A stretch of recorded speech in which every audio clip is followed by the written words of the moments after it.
अभिनेत्री मधुबाला की जीवनी। 40 के दशक की एक ऐसी एक्ट्रेस थी जिसकी खूबसूरती को लोग आज भी याद करते हैं, जिन्हें कभी वीनस ऑफ इंडियन सिनेमा कहा गया तो कभी उन्हें द ब्यूटी ऑफ ट्रेजेडी के नाम से भी पुकारा गया।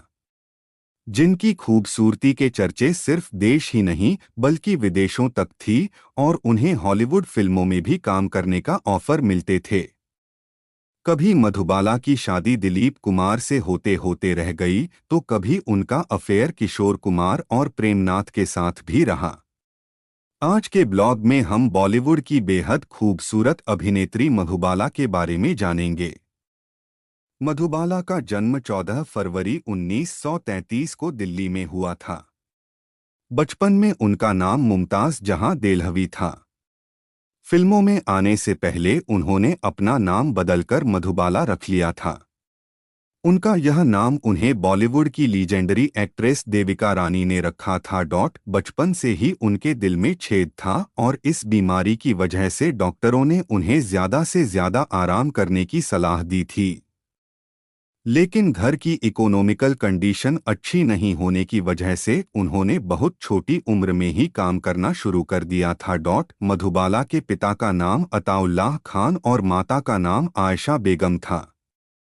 मधुबाला 11 भाई बहनों में पांचवी संतान थी। मधुबाला के पिता अताउल्लाह खान शुरुआत में पेशावर, पाकिस्तान में एक तंबाकू फैक्ट्री में काम करते थे। नौकरी खोने के बाद उनके पिता पहले दिल्ली और बाद में मुंबई पहुंचे। इसी दौरान मधुबाला का जन्म दिल्ली में हुआ था। साल 1944 का समय उनके परिवार के लिए बहुत ही दुखद था। इस दौरान एक्सप्लोजन में उनका घर तबाह हो गया था और इस हादसे में मधुबाला की 3 बहनें और 2 भाई मारे गए थे। इस हादसे में बचने वालों में मधुबाला के अलावा उनकी 5 बहनें और उनके पेरेंट्स थे और ये लोग भी बस इस वजह से बच गए थे कि वे लोग एक लोकल सिनेमाघर में फिल्म देखने गए थे। मधुबाला कितनी पढ़ी लिखी थीं? एक्ट्रेस के पिता अताउल्लाह खान अपनी बेटियों को पढ़ाने के फेवर में नहीं थे। यही वजह रही कि मधुबाला और उनकी बहनें पढ़ाई नहीं की। मधुबाला खुद से ही उर्दू और हिंदी पढ़ना और लिखना सीखी, लेकिन वो अंग्रेजी का एक शब्द भी नहीं बोल पाती थीं। मधुबाला को शुरू से ही फिल्में देखना बहुत पसंद था और वह अपनी मां के सामने फिल्मों के कुछ सीन का नकल करती रहती थी। इसके अलावा उन्हें डांस करना भी बहुत पसंद था। मधुबाला का फिल्मी करियर कैसे शुरू हुआ? मधुबाला शुरू से ही फिल्मों में काम करना चाहती थीं, लेकिन उनके पिता इसके सख्त खिलाफ थे। हालांकि जब उनकी नौकरी चली गई तो उन्होंने अपना फैसला बदल दिया। 7 साल की उम्र में मधुबाला को खुर्शीद अनवर की रचनाओं को गाने के लिए ऑल इंडिया रेडियो स्टेशन पर अपॉइंट किया गया। यहाँ काम करते हुए उनकी जान पहचान बॉम्बे टॉकीज के जनरल मैनेजर राय बहादुर चुन्नीलाल से हुई और उन्होंने मधुबाला को मुंबई आने की सलाह दिया। साल 1942 में मधुबाला को फिल्म बसंत में एक चाइल्ड आर्टिस्ट के तौर पर काम करने का मौका मिला। यह फिल्म बॉक्स ऑफिस पर जबरदस्त हिट रही थी और इस फिल्म में मधुबाला की काम की खूब सराहना भी हुई थी। इसके बाद साल 1944 से लेकर साल 1946 तक उन्होंने फिल्म मुमताज महल, धन्ना भगत, राजपूतानी, फुलवारी और पुजारी जैसी कई फिल्मों में बतौर चाइल्ड आर्टिस्ट काम किया। इन फिल्मों में काम कर उन्होंने बेबी मुमताज के रूप में खूब पॉपुलैरिटी हासिल की। मुख्य अभिनेत्री के रूप में मधुबाला की पहली फिल्म कौन सी थी? मधुबाला ने बतौर लीड एक्ट्रेस अपनी फिल्मी करियर की शुरुआत साल 1947 में फिल्म नील कमल से की। इस फिल्म में राज कपूर के साथ उनकी जोड़ी खूब पॉपुलर हुई और फिल्म की सफलता ने उन्हें रातों रात स्टार बना दिया। इसके बाद उन्होंने साल 1947 में ही राज कपूर के साथ फिल्म चित्तौड़ विजय, दिल की रानी और अमर प्रेम जैसी कई सफल फिल्मों में काम किया। इसके बाद वह फिल्म लाल दुपट्टा, पारस, सिंगार, पराई आग और दुलारी जैसी कई सफल फिल्मों में नजर आई। साल 1949 में उन्होंने भारतीय सिनेमा की पहली हॉरर फिल्म महल में काम किया। यह फिल्म अशोक कुमार के साथ मधुबाला की पहली फिल्म थी और फिल्म ने बॉक्स ऑफिस पर हिट साबित हुई थी। साल 1950 में उन्होंने फिल्म बेकसूर में काम किया, जो उस साल की सबसे ज्यादा कमाई करने वाली बॉलीवुड फिल्म बनी। साल 1951 में उन्होंने फिल्म हंसते आंसू, बादल और सया में काम किया, जो बॉक्स ऑफिस पर हिट फिल्म साबित हुई। इसके बाद साल 1951 में फिल्म तराना में मधुबाला ने पहली बार दिलीप कुमार के साथ काम किया। इस फिल्म में उनकी जोड़ी की खूब सराहना हुई और इसके बाद दोनों फिल्म संग दिल, अमर और मुगले-आजम में भी साथ नजर आए। मधुबाला को कितने बॉलीवुड पुरस्कार मिले? मधुबाला के समय अवार्ड सेरेमनी बहुत कम हुआ करती थी, इसलिए उनके नाम कुछ खास अवार्ड नहीं हैं। लेकिन साल 1960 में फिल्म मुगले-आजम के लिए उन्हें बेस्ट एक्ट्रेसेस के तौर पर फिल्म फेयर अवार्ड के लिए नॉमिनेट किया गया था। इसके अलावा साल 1952 में अमेरिकी मैगजीन थिएटर्स आर्ट्स द्वारा मधुबाला को the biggest star in the world के खिताब से भी सम्मानित किया गया था। दिलीप कुमार और मधुबाला के बीच दुश्मनी की वजह क्या थी? बॉलीवुड के मशहूर डायरेक्टर बी.आर. चोपड़ा साल 1957 में रिलीज हुई फिल्म नया दौर के लिए पहले दिलीप कुमार और मधुबाला को साइन किए थे। फिल्म की 10 दिन की शूटिंग हो चुकी थी। इसके बाद वो फिल्म की 40 दिनों की शूटिंग मध्य प्रदेश के ग्वालियर में करना चाहते थे, क्योंकि वो फिल्म में गांव का परिवेश को दिखाना चाहते थे। लेकिन मधुबाला के पिता अताउल्लाह खान ने ग्वालियर में शूटिंग करने से इनकार कर दिया। मधुबाला को दिल की बीमारी थी, इसलिए उनके पिता चाहते थे कि फिल्म की शूटिंग ग्वालियर में ना करके मुंबई में ही स्टूडियो में किया जाए। लेकिन बी.आर. चोपड़ा को यह बात मंजूर नहीं था। मधुबाला के पिता द्वारा शूटिंग के लिए मना करने के बाद बी.आर. चोपड़ा ने मधुबाला को फिल्म से बाहर कर वैजयंतीमाला को कास्ट कर लिया।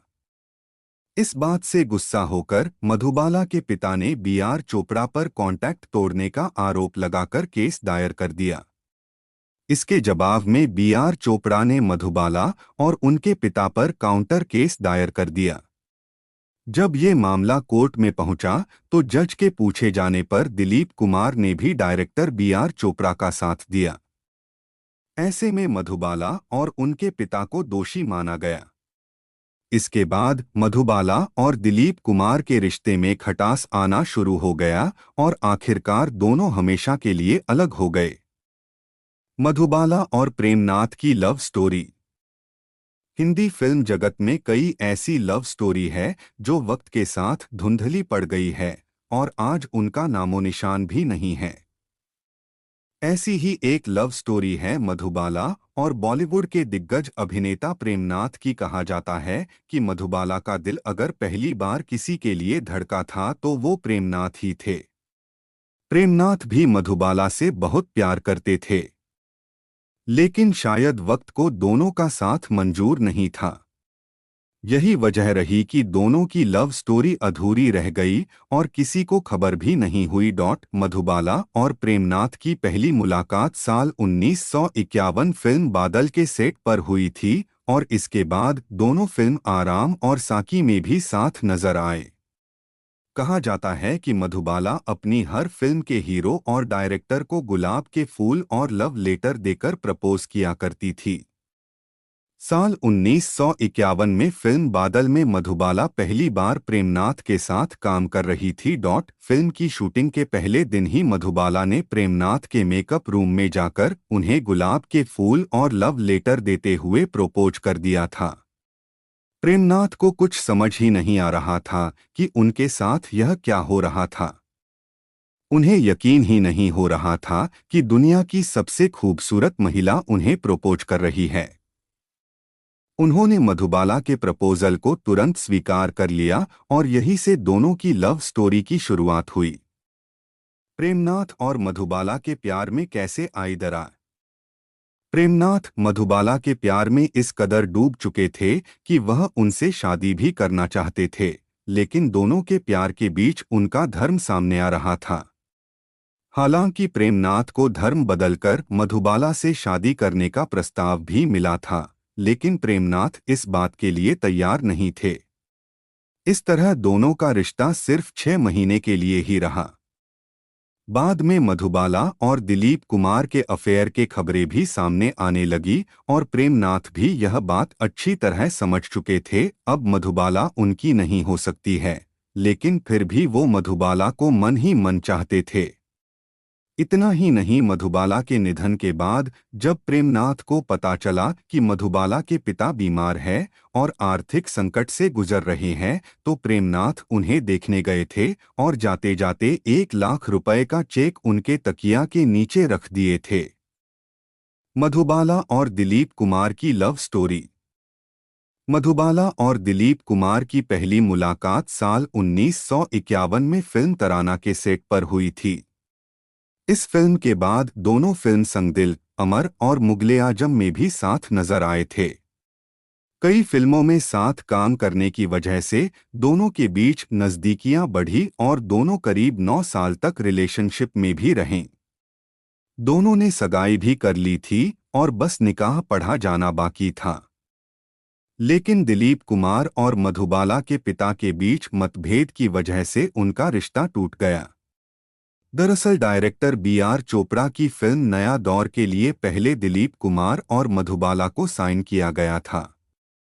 10 दिनों की शूटिंग के बाद फिल्म की आगे की शूटिंग ग्वालियर में होनी थी, लेकिन मधुबाला के पिता अताउल्लाह खान ने अपनी बेटी को ग्वालियर भेजने से इनकार कर दिया। इस पर बी.आर. चोपड़ा ने फिल्म से मधुबाला को हटाकर वैजयंतीमाला को साइन कर लिया। मधुबाला के पिता ने कॉन्ट्रैक्ट तोड़ने के लिए बी.आर. चोपड़ा के खिलाफ केस दायर कर दिया। इसके जवाब में बी.आर. चोपड़ा ने भी काउंटर मुकदमा दायर कर दिया और दिलीप कुमार ने इस मुकदमे भी उनका साथ दिया। इस बात से मधुबाला और दिलीप कुमार के रिश्ते के बीच भी खटास आने लगी। घमंड के कारण टूटी थी मधुबाला और दिलीप कुमार की सगाई।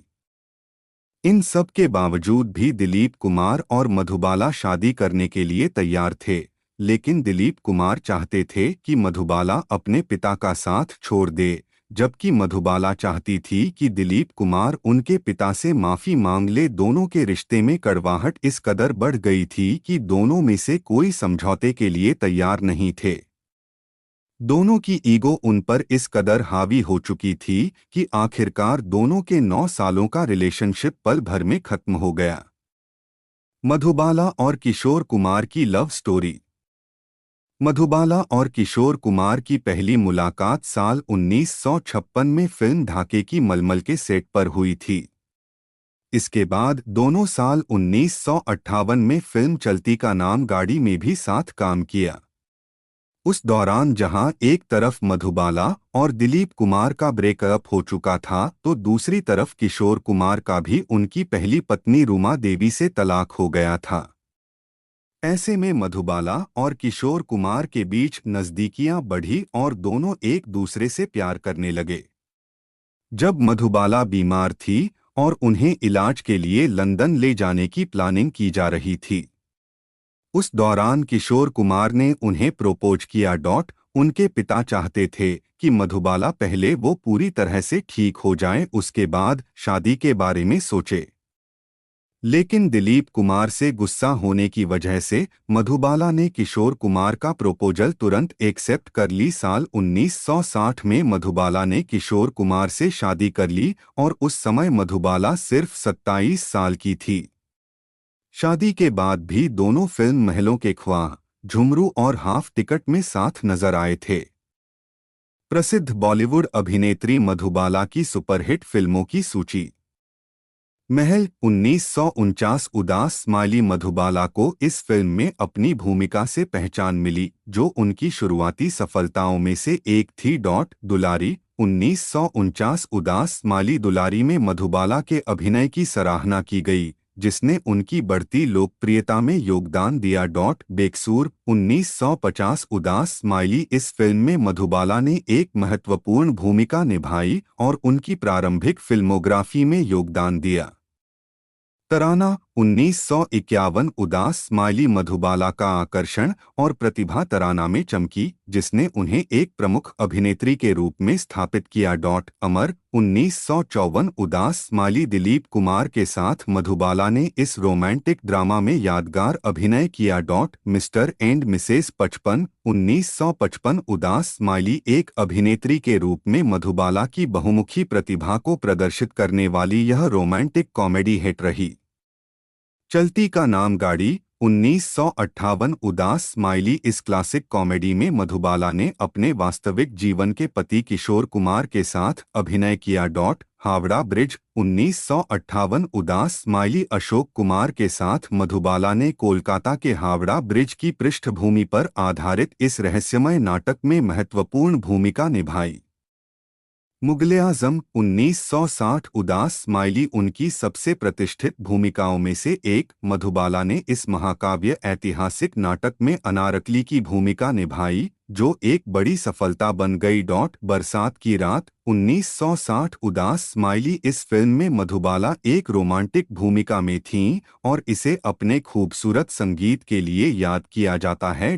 झुमरू 1961 उदास स्माइली अपने पति किशोर कुमार के साथ एक और सहयोग। इस फिल्म ने मधुबाला के अभिनय और नृत्य कौशल को प्रदर्शित किया। हाफ टिकट 1962 उदास स्माइली इस कॉमेडी फिल्म में मधुबाला ने किशोर कुमार के साथ अभिनय किया, जिसे दर्शकों ने खूब सराहा। मेरे महबूब 1963 उदास स्माइली राजेंद्र कुमार के साथ मधुबाला ने इस रोमांटिक ड्रामा में यादगार अभिनय किया। काला पानी 1958 उदास स्माइली अंडमान और निकोबार द्वीप समूह की सेलुलर जेल की पृष्ठभूमि पर बनी इस फिल्म में मधुबाला ने महत्वपूर्ण भूमिका निभाई थी। किशोर कुमार ने मधुबाला को क्यों छोड़ा? शादी के बाद जब मधुबाला इलाज के लिए लंदन गई तो डॉक्टर ने साफ कह दिया था कि वो अब ज्यादा दिनों तक जिंदा नहीं रह सकती है। इस बात से मधुबाला और किशोर कुमार दोनों को बहुत बड़ा झटका लगा था। कहा जाता है कि किशोर कुमार को जैसे ही यह बात पता चली, उन्होंने मुंबई के कार्टर रोड में एक बंगला खरीद मधुबाला को नर्स और ड्राइवर के साथ छोड़ दिया। हालांकि मधुबाला की बहन मधुर भूषण ने एक इंटरव्यू में बताया था कि किशोर कुमार मधुबाला को उनके मायके में छोड़ा था। किशोर कुमार का कहना था कि वह काम के सिलसिले में अक्सर घर से बाहर रहते थे। ऐसे में उनके लिए मधुबाला का ख्याल रखना पॉसिबल नहीं था। कहा जाता है कि किशोर कुमार मधुबाला से मिलने 1-2 महीने में एक बार आया करते थे और मधुबाला भी इस बात से बेहद दुखी रहती थी कि उनसे मिलने कोई नहीं आता है। दिन पर दिन मधुबाला की हालत खराब होती जा रही थी और आखिरकार 23 फरवरी 1969 को 36 साल की उम्र में मधुबाला दुनिया को अलविदा कहकर चली गई। मधुबाला की जिंदगी से जुड़ी अहम बातें। प्रारंभिक जीवन। मधुबाला का जन्म 14 फरवरी 1933 को दिल्ली, ब्रिटिश भारत में हुआ था। उन्होंने अभिनय प्रतिभा के शुरुआती लक्षण दिखाए और 9 साल की उम्र में फिल्म बसंत 1942 से अभिनय की शुरुआत की। स्क्रीन नाम। मुमताज जहां ने फिल्म उद्योग में प्रवेश करते समय अपना नाम बदलकर मधुबाला रख लिया। मधुबाला नाम का अर्थ शहद की रानी है और यह उनके स्क्रीन व्यक्तित्व के लिए बिल्कुल उपयुक्त है। बहुमुखी प्रतिभा। मधुबाला ने एक अभिनेत्री के रूप में उल्लेखनीय बहुमुखी प्रतिभा का प्रदर्शन किया। उन्होंने दुखद नायिकाओं से लेकर हल्की फुल्की हास्य भूमिकाओं तक विभिन्न प्रकार के किरदार निभाए। मुगल-ए-आज़म। महाकाव्य फिल्म मुगल-ए-आज़म 1960 में अनारकली की उनकी भूमिका उनके सबसे प्रतिष्ठित प्रदर्शनों में से एक मानी जाती है। यह फिल्म अपनी भव्यता के लिए जानी जाती है और भारतीय सिनेमा में एक क्लासिक है। करियर। मधुबाला ने अपने करियर के दौरान 70 से अधिक फिल्मों में काम किया, जो 1940 से 1960 के दशक की शुरुआत तक फैला था। Beauty icon. उन्हें अक्सर भारतीय सिनेमा की सबसे खूबसूरत अभिनेत्रियों में से एक माना जाता था। उनकी दीप्तिमान मुस्कान और अभिव्यंजक आंखें उनका ट्रेडमार्क बन गईं। स्वास्थ्य संघर्ष। मधुबाला जन्मजात हृदय रोग से पीड़ित थीं, जिसके कारण बाद में उनके जीवन में स्वास्थ्य समस्याएं पैदा हुईं। स्वास्थ्य संबंधी चुनौतियों के बावजूद उन्होंने फिल्मों में काम करना जारी रखा। किशोर कुमार से विवाह। मधुबाला की शादी महान पार्श्वगायक किशोर कुमार से हुई थी। उनकी शादी को चुनौतियों का सामना करना पड़ा, लेकिन वे उनकी असामयिक मृत्यु तक साथ रहे। अंतर्राष्ट्रीय पहचान। मधुबाला को अंतर्राष्ट्रीय ख्याति तब मिली जब उन्हें अमेरिकी पत्रिका थिएटर आर्ट्स में चित्रित किया गया, जिससे वह लंदन के मैडम तुसाद में अपना मोम का पुतला प्रस्तुत करने वाली पहली भारतीय अभिनेत्री बन गईं। मधुबाला को अंतर्राष्ट्रीय ख्याति तब मिली जब उन्हें अमेरिकी पत्रिका थिएटर आर्ट्स में चित्रित किया गया, जिससे वह लंदन के मैडम तुसाद में अपना मोम का पुतला प्रस्तुत करने वाली पहली भारतीय अभिनेत्री बन गईं। विरासत। मधुबाला की विरासत उनकी सदाबहार फिल्मों और भारतीय सिनेमा पर उनके प्रभाव के माध्यम से जीवित है। उन्हें बॉलीवुड के इतिहास में सबसे महान अभिनेत्रियों में से एक के रूप में याद किया जाता है और फिल्म उद्योग में उनका योगदान अभिनेताओं की पीढ़ियों को प्रेरित करता रहेगा। निष्कर्ष। मधुबाला की अच्छी फिल्में, उनकी शानदार एक्टिंग और उनकी खूबसूरती की आज भी सिनेमा प्रेमियों के बीच तारीफ होती है। उन्होंने 36 साल की उम्र में 23 फिल्में की थीं और उन्हें बॉलीवुड में काम करने के प्रति उनकी प्रतिभा और समर्पण के लिए याद किया जाता है। आज मधुबाला हमारे बीच नहीं हैं, लेकिन उनकी यादें और कला आज भी सिनेमा प्रेमियों के बीच जिंदा हैं।